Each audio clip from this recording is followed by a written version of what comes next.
महाराष्ट्र में मुख्यमंत्री को लेकर जारी सस्पेंस के बीच कार्यवाहक मुख्यमंत्री एकनाथ शिंदे ने प्रेस वार्ता की है।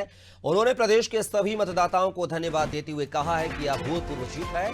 हमने जनता के जीवन में बदलाव लाने की कोशिश की है और अब हमारी जिम्मेदारी और बढ़ गई है। शिंदे ने आगे कहा है कि उनके मन में सीएम पद की कोई लालसा नहीं है। पीएम नरेंद्र मोदी और अमित शाह जो भी फैसला लेंगे वो मान्य होगा और बीजेपी से जो भी सीएम होगा उसे पूरा समर्थन देंगे।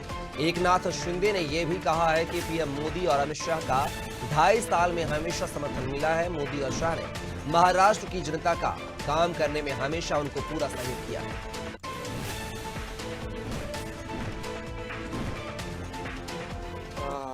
काल आदरणीय प्रधानमंत्री मोदी साहेबांना मी फोन केला होता। मी त्यांना फोन करून सांगितलं की सरकार बनवताना तुम्हाला निर्णय घेताना कुठलं काही असं अडचणीचं आहे किंवा अडचण आहे माझ्यामुळे किंवा आणखी कुणामुळे हे कधी मनात आणू नका। तुम्ही आम्हाला मदत केलेली आहे, तुम्ही आम्हाला 2.5 वर्ष संधी दिली या ठिकाणी या राज्याचा विकास करण्यासाठी, या राज्यामध्ये उद्योगधंदे आणण्यासाठी, सगळं करण्यासाठी। त्यामुळे तुम्ही निर्णय घ्या।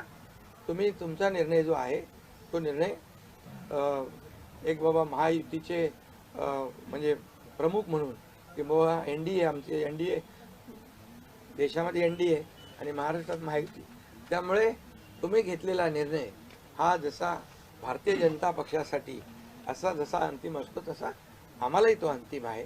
त्यामुळे तुम्ही निर्णय घेताना कुठलेही काही असं वाटू नका की माझी अडचण आहे का, एकनाथ शिंदे काय अडचण आहे का, बिलकुल नाही। त्यामुळे मी काल मोदी साहेबांनाही फोन केला, अमित शाह साहेबांनाही फोन केला। माझ्या भावना त्यांना मी सांगितल्या की सरकार बनवताना माझा कुठलाही अडसर मनामध्ये ठेवू नका। तुम्ही जो निर्णय घ्यायचा तो तुम्ही निर्णय घ्या आणि तो निर्णय